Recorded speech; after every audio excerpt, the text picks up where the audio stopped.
Assalamualaikum warahmatullahi wabarakatuh. Halo semuanya, selamat datang di podcast Bincang-Bincang Kurikulum Pendidikan.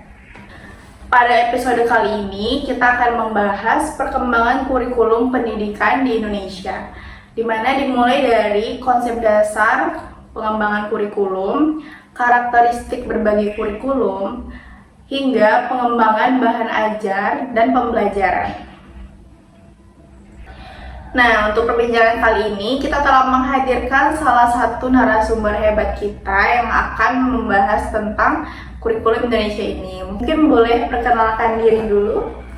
Halo semuanya, perkenalkan saya Arin Lediana dari Program Studi Pendidikan Pancasila dan Kewarganegaraan. Nah, pada kesempatan kali ini kita akan membahas tentang kurikulum pendidikan yang ada di Indonesia, seputaran materi yang telah kita pelajari di semester belakangan ini. Oke, baik Kak Alin. Mungkin kita akan memberikan beberapa pertanyaan terkait kurikulum yang ada di Indonesia ini. Mungkin kita langsung mulai aja ya dari pertanyaan yang pertama.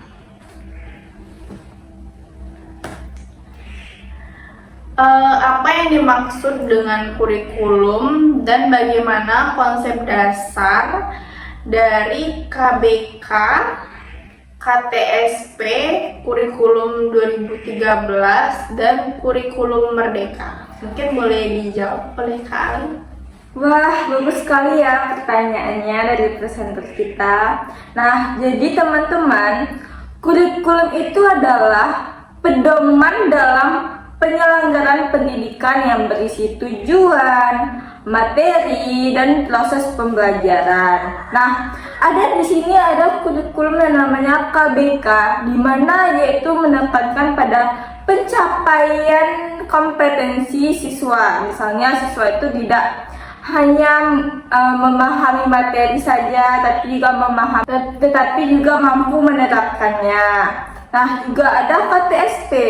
KTSP ini memberi kewenangan kepala sekolah untuk menyesuaikan kurikulum dengan kondisi daerah. Contohnya, sekolah itu menyesuaikan materi dengan lingkungan sekitar. Nah, ada lagi nih, kurikulum 2013 atau yang sering kita sebut dengan K13, yang dimana itu memerankan keseimbangan sikap, pengetahuan, dan keterampilan melalui pendekatan saintifik. Nah, ada lagi nih kurikulum yang kita pakai sekarang itu namanya kurikulum Merdeka ya. Nah, di mana pada kurikulum Merdeka ini memberikan kebebasan belajar sesuai minat dan bakat siswanya, di mana banyak sekali pada kurikulum Merdeka ini pembelajarannya itu berbasis project ya, di mana siswa disuruh terjun langsung atau ikut langsung untuk belajar menggunakan ke lapangan gitu, biar lebih memahami pelajaran yang dia pelajari, tidak hanya menghafal materi saja. Nah, itu mungkin jawabannya dapat saya berikan. Wah, berarti sangat luar biasa sekali ya untuk kurikulum pembelajaran pada saat ini. Ada berbagai macam dan juga yang sekarang lagi digunakan itu apa kalian? Kalau sekarang itu kan kurikulum Merdeka, tapi tetap digabung K13 tidak dilupakan. Jadi kita itu di tahun sekarang itu sekolah masih menerapkan dua kurikulum 13 dan kurikulum Merdeka. Jadi tidak ada penghapusan di kurikulum 13 karena tetap disatukan saja gitu. Oke, baik. Berarti intinya untuk kurikulum sekarang itu ada pembaharuan tapi tidak melupakan juga kurikulum lama ya? Iya, betul sekali. Oke, pertanyaan berikutnya, tadi kan kita udah membahas konsep dasar nih. Nah, untuk pertanyaan yang kedua ini, apa sih karakteristik dari masing-masing kurikulum tersebut? Jadi kita membahas tentang karakteristik. dari masing-masing kurikulum tersebut. Nah, yang pertama itu ada KBK, yang mana dia berfokus pada hasil kompetensi siswa. Terus juga ada KTSP bersifat fleksibel dan kontekstual sesuai dengan kondisi sekolah. Nah, juga ada di sini kurikulum 2013 atau K13, yaitu menggunakan pendekatan saintifik dan penilaian autentik. Nah, terus juga ada kurikulum merdeka atau yang biasa disebut KUMAR ya. Nah, KUMAR ini dia menekankan pembelajaran berdiferensiasi dan juga proyek sesuai dengan minat dan bakat siswa tersebut. Baik, mungkin kita lanjut aja langsung dengan pertanyaan yang ketiga nih Kak Alin.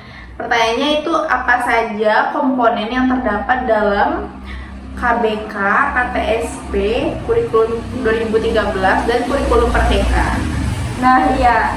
Jadi setelah kita mengetahui karakteristik dari masing-masing kurikulum, kita juga semua tahu itu apa sih komponen-komponen dari kurikulum tersebut kan. Nah, ada komponen kurikulum meliputi tujuan pembelajaran materi, metode pembelajaran, dan evaluasi pada kurikulum 2013. Nah, terdapat kompetensi inti dan penilaian sikap ya. Jadi sedangkan pada kurikulum Merdeka itu komponen dilengkapi dengan capaian pembelajaran dan modul ajar yang lebih fleksibel gitu. Itu komponennya. Oke, berarti itu ya beberapa komponen dari kurikulum belajar tadi. Nah, baik, mungkin kita next ke pertanyaan berikutnya. Apa sih yang dimaksud dengan pengembangan bahan ajar dan mengapa hal tersebut penting? Nah, ya setelah karakteristik komponen, kita juga harus mengetahui apa yang dimaksud dengan bahan ajar. Nah, pengembangan bahan ajar itu adalah proses menyusun materi pembelajaran agar sesuai dengan tujuan pembelajaran dan kurikulum peserta didik. Nah, ada bahan ajar itu penting agar pembelajaran itu menjadi lebih terarah, lebih efektif, dan mudah untuk dipahami oleh peserta didik atau siswa yang kita ajari. Jadi perlu sekali ya bahan ajar ini untuk lebih tersusunnya pembelajaran di sekolah gitu. Pertanyaan berikutnya nih Kak Alin. Apa sih tujuan penulisan bahan ajar dan hal apa yang perlu diperhatikan dalam penulisannya? Nah, iya. Jadi ada tujuan penulisan dalam bahan ajar ini. Jadi tujuan penulisan dalam bahan ajar itu adalah untuk membantu peserta didik mencapai kompetensi yang diharapkan. Nah, hal ini yang perlu diperhatikan ada antara lain yaitu kesesuaian dengan kurikulum, bahasa yang mudah dipahami, serta penyajiannya menarik agar tujuan penulisan bahan ajar tercapai gitu. Nah, untuk pertanyaan terakhir nih Kak Alin, bagaimana sih langkah menyusun bahan ajar cetak dan non cetak?